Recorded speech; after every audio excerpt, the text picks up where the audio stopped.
बिस्मिल्लाहिर्रहमानिर्रहीम। हजरत हसन बसरी रहमतुल्लाह अलैह फरमाते हैं कि मुझे 4 वाकयात जिंदगी में बड़े अजीब लगे। लोगों ने कहा वो कौन से? कहने लगे सबसे पहला ये कि एक नौजवान के हाथ में चिराग था, तो मैंने नौजवान से सवाल किया कि बताओ ये रोशनी कहाँ से आई? तो जैसे ही मैंने ये पूछा कि ये रोशनी कहाँ से आई, उसने फूंक मारकर चिराग बुझाया और कहने लगा हजरत जहाँ चली गई वहाँ से आई थी। फरमाते हैं कि मैं उस नौजवान की हाजिर जवाबी पर आज तक हैरान हूँ। दूसरा ये कि एक मर्तबा 10-12 साल की लड़की की बात ने मुझे हैरान कर दिया। बारिश हुई थी, मैं मस्जिद जा रहा था और वो बाजार से कोई चीज लेकर आ रही थी। जब जरा मेरे करीब आई तो मैंने कहा बच्ची जरा संभल कर कदम उठाना, कहीं फिसल न जाना। तो जब मैंने ये कहा तो उसने आगे से जवाब दिया हजरत मैं फंस गई तो मुझे नुकसान होगा, आप जरा संभल कर कदम उठाना, अगर आप फिसल गए तो फिर कौम का क्या बनेगा।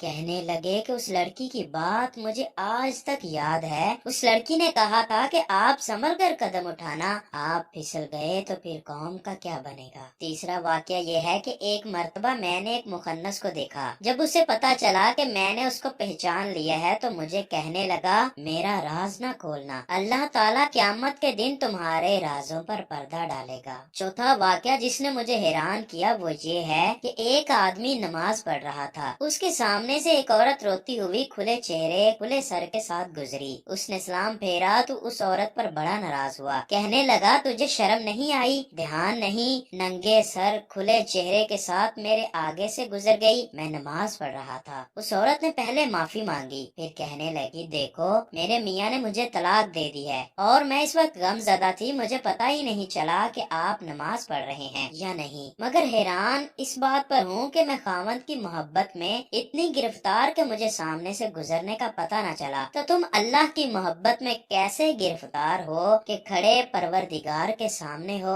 और देख मेरा चेहरा रहे हो। हजरत हसन बसरी रहमतुल्लाह अलैह फरमाते हैं कि उस औरत की बात मुझे आज तक याद है और वाकई हमारी नमाज का यही हाल है। अल्लाह से दुआ है कि वो हमें बुराई से बचाए और नेक अमाल करने की तौफीक अता फरमाए।